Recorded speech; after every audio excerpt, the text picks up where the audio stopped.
Okay, in this video, what I'm going to show you is um, the beginning part, the first calculations of the determination of equilibrium constant for Bromocresol green. So if you remember, we were looking at this indicator called Bromocresol green. It had two different colors, two primary colors. One was blue in basic form, and the other was yellow in acidic form. So here's our bromocresol green in acidic form. When it's yellow in solution, it's this structure right here. It actually has two resonance forms when it's blue, when it's in the basic form. Okay. So let's take a look at the first thing that we calculate. So I'm going to head over to the data sheet. So if you recall, what we did was we took really two sets of data. We took the absorbance value every 20 nanometers for both the basic form and the acidic form. Then we went back and we did a few every 5 nanometers. And then out of that, what we tried to do was we tried to find lambda max, the wavelength at which the basic form, just the basic form, absorbs the most strongly. Okay.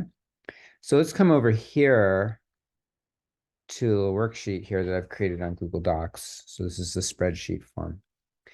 And I've entered in the data here. So I just put in every wavelength, and then I put in every absorbance there. And then that's every 20 nanometers. Here's every 5 nanometers. Okay. So now let me point out something about here about the spectrum.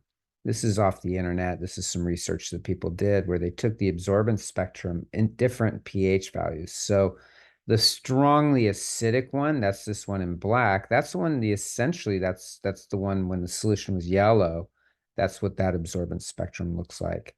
Strongly basic, that would have been the blue solution. So notice the blue solution absorbs very strongly out around 600 nanometers, but in the 400s, not so much.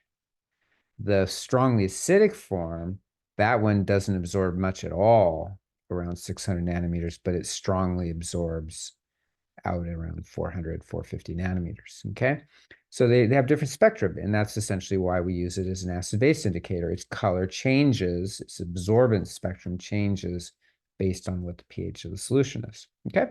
So I have all the data here. Now, the one thing I want to do in order to do the first graph is I want to sort the data to intercalate to put this data set in with the first one, because we're just going to do one graph. So what I'll do, actually, let me just come over here. I'm going to come up and I'm going to select everything here.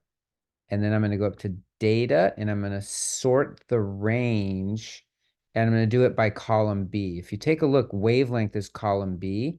So I want to sort it by column B.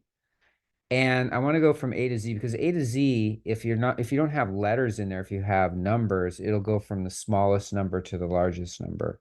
If it's letters in there, then it'll go alphabetical order. So we want to go from 380 up to 680, but we want to put the 605 and the 610 data in there as well. So we'll do column B. And if you take a look, see what happened? It now intercalated all of the 5 nanometer data. So here's the basic form. There's the acidic form. So now we can come over. In fact, we can get the header as well, the column names, select that data, insert a chart, and it will most likely default to a line graph, which is perfectly fine here. We can do a line graph. Okay. So here's your base form. Here is your acid form. I guess if you were clever about it, what you could do, this one's blue, this one's red. You could change this one to yellow just to make it the same colors as we had for the actual solutions, but that's okay. Don't need to do that. The only thing we need out of this graph is lambda max. And so we come back over here, and if you take a look, this label right here doesn't actually show the value. It would be nice to have all the little dots there, but that's okay. That's the lambda max right there. And so looking at the data, of course, you can figure it out from the data, not just the graph. It appears as though lambda max occurs at 615 nanometers, right? That wavelength is where you get the maximum absorbance of the base form. 615, that's lambda max. The actual value of the absorbance for the base form is 0.729, and the actual absorbance of the acidic form is 0.004.